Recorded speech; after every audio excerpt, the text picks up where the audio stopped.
Fala pessoal, sejam todos muito bem-vindos a mais uma aula de História aqui do canal.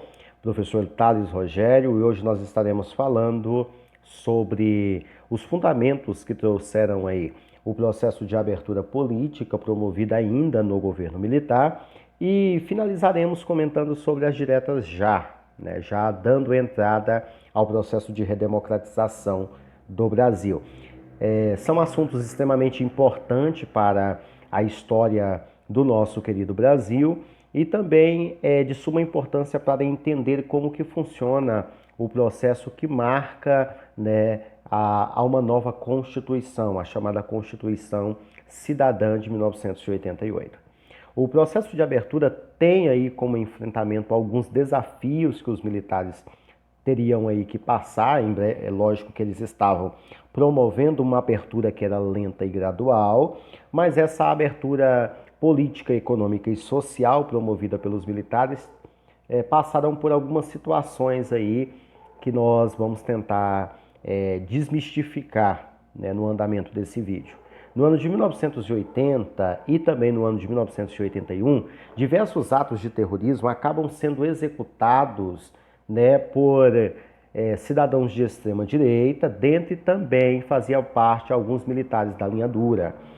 A maior repercussão ocorre no Rio Centro, na cidade do Rio de Janeiro, isso no ano de 1981, durante o show musical do dia 1º de maio, quando uma bomba acaba explodindo no colo de um sargento que estava preparando-se para colocar o artefato sobre o palco. Embora tenha ocorrido uma forte repercussão sobre esse atentado, nenhum dos envolvidos nesse episódio foi punido. Além dos problemas da linha dura, que se opunha à abertura promovida pelos militares, o governo de Figueiredo teve que enfrentar sérios problemas econômicos.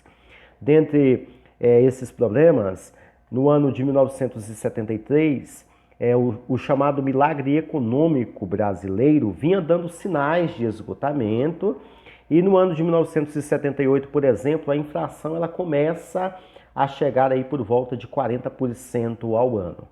No ano de 1980, já sobre o governo Figueiredo, essa inflação ela sobe para um pouco mais de 110% ao ano. Enquanto isso, a dívida externa aumentava assustadoramente, passando aí de 43 bilhões de dólares no ano de 1978 para 91 bilhões de dólares no ano de 1984. Quanto ao PIB, o Produto Interno Bruto, que estava muito longe dos índices alcançados pelo então chamado milagre econômico, nesse período o pior ano se torna o ano de 1981, quando a crise econômica ela provoca uma queda do PIB, que é a soma de tudo aquilo que é produzido em um país, em torno aí de 3%. Para combater a crescente inflação, o governo acaba tomando algumas medidas. Dentre elas, eleva juros, diminui o crédito a empresas, mantém uma política de arroxo salarial, e essas medidas ela provocam uma forte recessão, como a diminuição da atividade econômica e principalmente o número de empregos. No ano de 1980, a crise ela alcança a classe média, que era uma das mais beneficiadas pelo milagre econômico. Só que isso acaba pondo em pauta uma discussão que nós vamos chamar dentro da história que a campanha das diretas já. Em março de 1983, é apresentado à Câmara dos Deputados um projeto de emenda à Constituição que estabelece as eleições diretas para presidente da República, cujo autor é um deputado goiano chamado Dante de Oliveira, que faz parte do PMDB. A proposta ela repercute imediatamente entre os setores mais politizados da sociedade e, aproveitando o ambiente que era totalmente propício, partidos, dentre eles o PT, o PMDB e o PDT e vários outros partidos de oposição, começaram a convocar a população a mobilizar um apoio à emenda Dante de Oliveira, como ficou conhecido o projeto aí já na Câmara dos Deputados. Teve início aquilo que nós chamamos a campanha das diretas já, que foi a maior mobilização popular de todos os tempos, isso no Brasil, e o apelo de oposição foi imediatamente aceito entre os mais diversos grupos sociais e todas as regiões, né, do nosso país.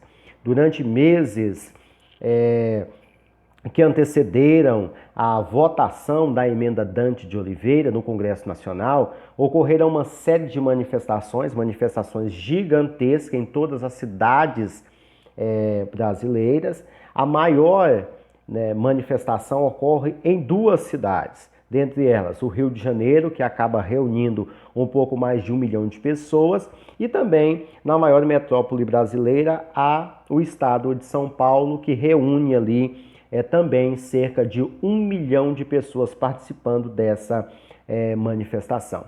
Para intimidar parlamentares, na semana da votação da emenda do Congresso, o governo acaba decretando medidas de emergência no Distrito Federal, nomeado pelo general Newton Cruz, que acaba executando, né?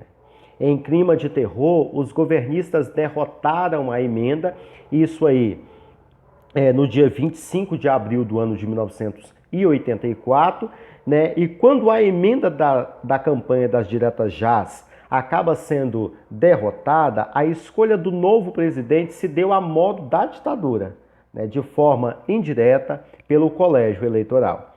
Um pouco antes, o partido do governo, o PDS, divide aí, seguindo uma frente totalmente liberal, liderada por um homem chamado Aureliano Chaves, vice-presidente da República. Essa frente liberal, ela alinha-se à oposição para alcançar a candidatura de um homem chamado Tancredo Neves, que faz parte do partido PMDB, para a presidência da República, e como vice um homem chamado José Sarney, que é o antigo líder da Arena e do PDS, como forte candidato aí à chapa de Tancredo Neves. Reunindo o colégio eleitoral, a maioria dos votos foi aí dada a Tancredo Neves, que derrotou Paulo Maluf, candidato do PDS, e desse modo aí encerra os dias que nós chamamos de intervenção militar ou de ditadura militar, como a própria historiografia nos aponta, né? Devolvido o poder às mãos dos civis, tem início aí a era de liberdades democráticas, que nós vamos chamar no Brasil como o período da redemocratização. Bem, essa foi mais um resumo de história, espero ter sido bastante sucinto e objetivo. Obrigado a todos que me acompanham. Até a nossa próxima aula.